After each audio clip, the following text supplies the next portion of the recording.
dans le délicat dossier du Sahara occidental, qui est le pilier réellement et le cœur battant de ce conflit algéro-marocain, une grande puissance mondiale, membre permanent du Conseil de sécurité de l'ONU, la Grande-Bretagne vient à déclarer officiellement qu'elle soutenait le plan d'autonomie marocain de reconnaître la souveraineté du Maroc sur le Sahara occidental. Cette prise de position, cet alignement de la Grande-Bretagne comme celui de la France, de l'Espagne et des États-Unis d'Amérique sur la position marocaine, l'Algérie elle a réagi, comme il était attendu. Ce sujet me rend malade. Est-ce qu'il s'agit d'une défaite de l'Algérie? Ça ne devrait pas l'être. Le Sahara occidental n'est pas une partie du territoire algérien. Aujourd'hui, avec la Grande-Bretagne, les grandes puissances de ce monde sont plutôt du côté du Maroc et non pas du côté du Polisario. Nous, on se prend des gifles. On se prend des gifles parce qu'on a trop investi dans ce dossier. On s'est trop investi. On a énormément capitalisé sur la question du Sahara occidental. L'Algérie, c'est le seul pays, pour le moment, qui réagit dans le dossier du Sahara occidental avant même que le Polisario ne réagisse. Mais de quel droit l'Algérie, elle regrette le soutien du Royaume-Uni? Tu n'es pas parti, t'es pas l'ONU. Je ne comprends pas pourquoi l'Algérie devrait regretter ou commenter. Même pas pourquoi on devrait commenter une décision souveraine de la Grande-Bretagne. Dans le délicat dossier du Sahara occidental, qui est le pilier réellement et le cœur battant de ce conflit algéro-marocain, un nouveau rebondissement s'est produit. Une grande puissance mondiale, membre permanent du Conseil de sécurité de l'ONU, la Grande-Bretagne vient à déclarer officiellement qu'elle soutenait le plan d'autonomie marocain qui permet de reconnaître la souveraineté du Maroc sur le Sahara occidental. Donc Londres a décidé de rejoindre d'autres capitales européennes, notamment Paris, Madrid, pour soutenir la proposition marocaine et le plan marocain pour trouver une solution à cette ancienne colonie espagnole qui est le Sahara occidental et cet ancien conflit qui ne bénéficie d'aucune médiatisation, d'aucune visibilité médiatique sur la scène internationale, un conflit totalement oublié, mais qui malheureusement est toujours le carburant du conflit infernal qui pourrait la vie à presque 47 millions d'habitants en Algérie et à presque 40 millions d'habitants au Maroc, 37-38 millions d'habitants au Maroc, parce que c'est ce conflit qui empêche encore une fois que le Maghreb puisse se construire, puisse se pacifier, et c'est ce conflit qui est à l'origine, en quelque sorte aussi, de la rupture des relations diplomatiques entre l'Algérie et le Maroc depuis août 2021, de l'aggravation des tensions algéro-marocaines. Donc la Grande-Bretagne n'est pas n'importe quel pays. Plus influente encore que l'Espagne, au même titre que la France, la Grande-Bretagne a décidé de considérer la proposition d'autonomie présentée par le Maroc comme la base la plus crédible, viable et pragmatique pour un règlement durable de ce conflit qui oppose le Maroc au Front Polisario, qui a créé un pays autoproclamé, la République arabe sahraoui démocratique, et l'Algérie.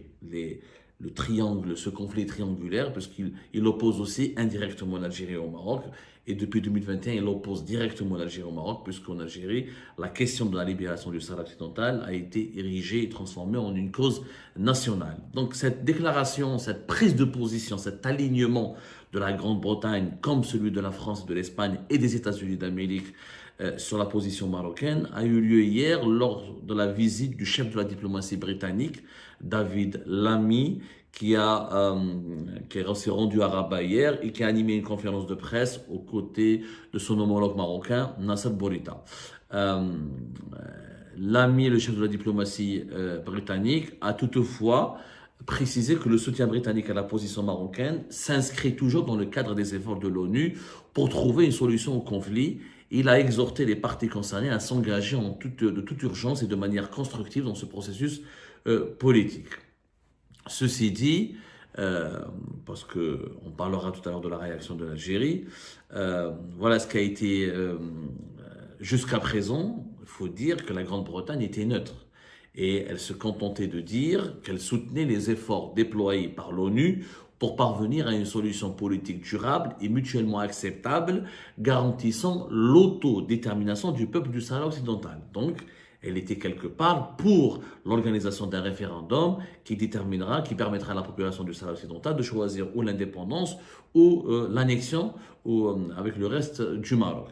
Aujourd'hui, la Grande-Bretagne a changé de position et elle reconnaît la validité, elle reconnaît, comme l'Espagne et la France, elle considère que l'autonomie proposée par le Maroc, c'est-à-dire que le Sahara occidental sera placé sous souveraineté marocaine et sera une région autonome dans le cadre d'un grand Maroc, dans le cadre d'une partie du territoire marocain, mais bénéficiant d'une autonomie, est la solution la plus crédible, la plus viable et pragmatique pour le règlement de ce conflit. Donc la Grande-Bretagne n'est plus partisane, ne soutient plus l'option d'organiser un référendum d'autodétermination au Sahara occidental.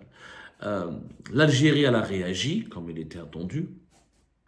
Le ministère algérien des Affaires étrangères a réagi en expliquant qu'en 18 ans d'existence, ce plan n'a jamais été soumis aux Sahraouis comme base de négociation, de même qu'il n'a jamais été pris au sérieux par les envoyés onusiens qui se sont succédés. Pour l'Algérie, ce n'est pas une défaite totale ni humiliante, puisque la Grande-Bretagne ne s'est pas publiquement détachée du principe du droit à l'autodétermination des Sahraouis. Elle n'a ni évoqué ni apporté son soutien à la prétendue souveraineté marocaine sur ce territoire. Ceci dit, quand on voit le communiqué commun qui a été signé par le ministre marocain des Affaires étrangères et le ministre de la Grande-Bretagne, on parle quand même d'un investissement important de la Grande-Bretagne dans la région du Sahara occidental, notamment pour permettre des investissements de 5,9 milliards d'euros pour de nouveaux projets économiques au Maroc. Et l'agence de crédit à l'exportation UK Export Finance, elle prévoit de considérer des projets au Sahara occidental dans le cadre d'un engagement de cet organisme à mobiliser 5 milliards de livres sterling, c'est 5,9 milliards d'euros. Donc les Britanniques vont consacrer des financements publics à des projets économiques qui seront développés, au Sahara occidental. Ce sujet me rend malade. Je ne vous le cache pas, il me déstabilise, il me rend malade et je n'en peux plus. En tant que Maghrébin, je n'en peux plus de ce conflit algéro-marocain autour du Sahara occidental. Je n'en peux plus. Alors, est-ce qu'il s'agit d'une défaite de l'Algérie? Ça ne devrait pas l'être. Je ne comprends pas pourquoi ça serait une défaite pour notre pays. L'Algérie n'est pas partie prenante officiellement de ce conflit.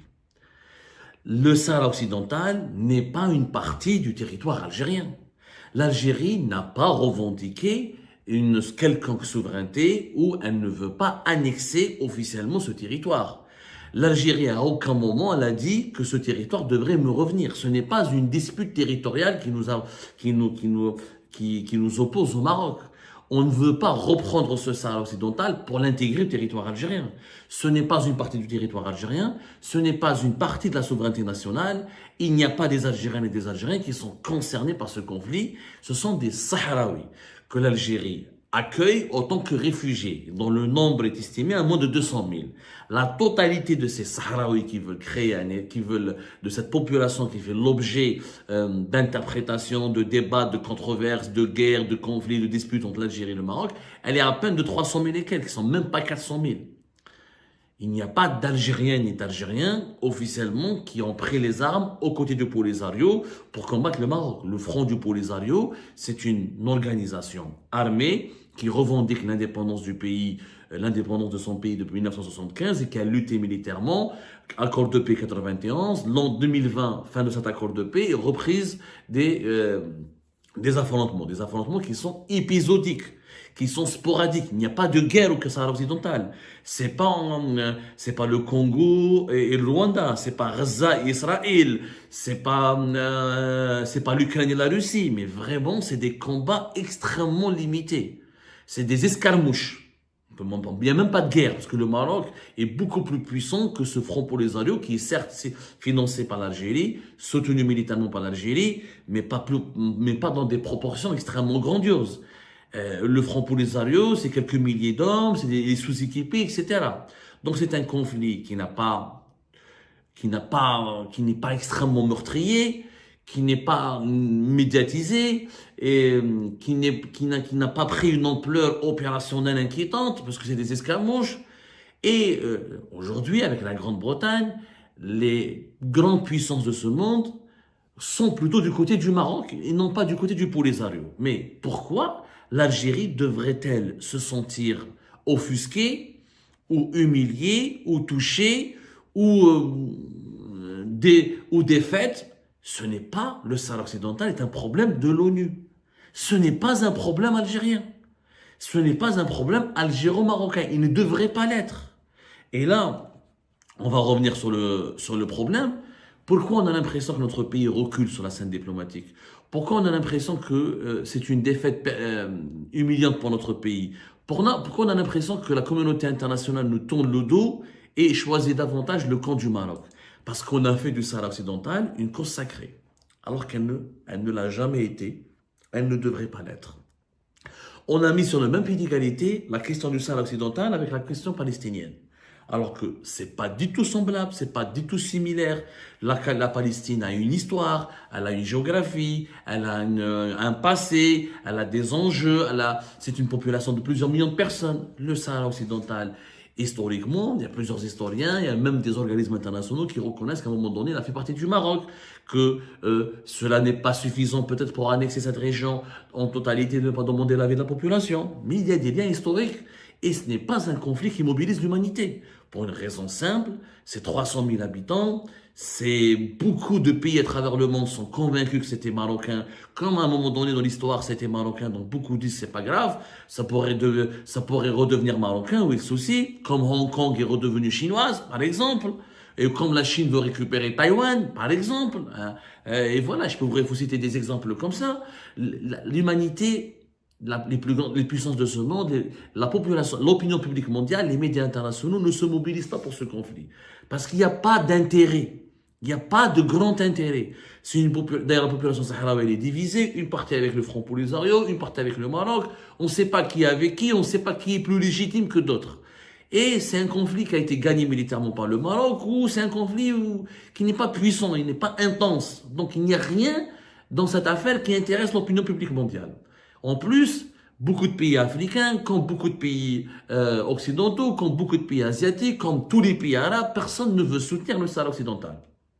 Parce qu'on estime créer un pays supplémentaire en Afrique, c'est dangereux, alors que déjà nous avons des pays importants comme le Burkina Faso, le Mali, le Niger, la Mauritanie, qui ont du mal à protéger leur sécurité, à survivre et à assurer leur avenir et leur développement, et qui sont classés parmi les pays les plus pauvres du monde et les plus insécurisés. Comment un pays comme le Sahara occidental, avec 300 000, 400 000 habitants, pourrait lutter, comment il pourrait survivre à l'insécurité, face au terrorisme, au sous-développement, au risque d'une guerre civile? On a vu le Soudan du Sud, le dernier État africain qui a été créé, ça a donné une catastrophe sur tous les plans. Donc, beaucoup de pays africains et beaucoup de pays, tous les pays arabes pratiquement, et beaucoup de pays européens, beaucoup de pays asiatiques, et même en Amérique latine, il y a un mouvement qui s'oriente vers l'autonomie au Maroc, l'autonomie dans le cadre de la souveraineté du Maroc, c'est le plus intéressant, c'est la solution la plus utile, la plus pragmatique. C'est pas le pragmatisme.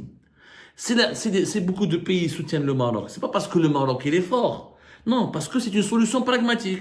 Parce que les esprits sensés, ils vont se dire, mais on va pas créer un autre pays en Afrique, alors que la majorité des pays africains souffrent de la famine, des problèmes, de l'insécurité, de l'instabilité, des conflits avec leurs voisins, etc. L'autonomie, ça suffira pour ces 400 000 Sahraouis pour qu'ils puissent vivre dignement. Bien sûr, et après, il faut faire pression sur le Maroc pour que les droits de l'homme, les libertés publiques et individuelles, les droits élémentaires soient respectés. Mais c'est tout, c'est le pragmatisme. Sauf qu'en Algérie, comme on a fait du Sahara occidental une cause nationale, et bien, quand il y a le Maroc, on gagne, quand le plan marocain ou l'option marocaine gagne des points, et ben, c'est le revers de la médaille, c'est nous qui prenons le revers du manivelle. Et nous, on se prend des gifles. On se prend des gifles parce qu'on a trop investi dans ce dossier. On s'est trop investi. On a énormément capitalisé sur la question du Sahara occidental. On parle, l'Algérie, c'est le seul pays, pour le moment, qui réagit. Dans le dossier du Sahara occidental, avant même que le Polisario ne réagisse. Cette décision de la Grande-Bretagne, comme la décision de la France, comme la décision de l'Espagne, elle devrait faire réagir le Polisario, les responsables du Polisario. C'est à eux de dénoncer, de déplorer, de condamner. Mais de quel droit l'Algérie, elle regrette le soutien du Royaume-Uni? Tu n'es pas parti, t'es pas l'ONU. Je ne comprends pas pourquoi l'Algérie devrait regretter ou commenter, même pas pourquoi on devrait commenter une décision souveraine de la Grande-Bretagne. Le Sahara occidental, c'est pas le Sahara algérien, c'est pas Tindouf, c'est pas Béchar, il est à l'extérieur du territoire algérien. Et c'est une question de décolonisation, effectivement, inscrite dans l'agenda de l'Organisation des Nations Unies. C'est aux Nations Unies de réagir, c'est au secrétaire général, au Conseil de sécurité, au Polisario, qui est lui-même concerné. Mais l'Algérie n'est pas censée être concernée.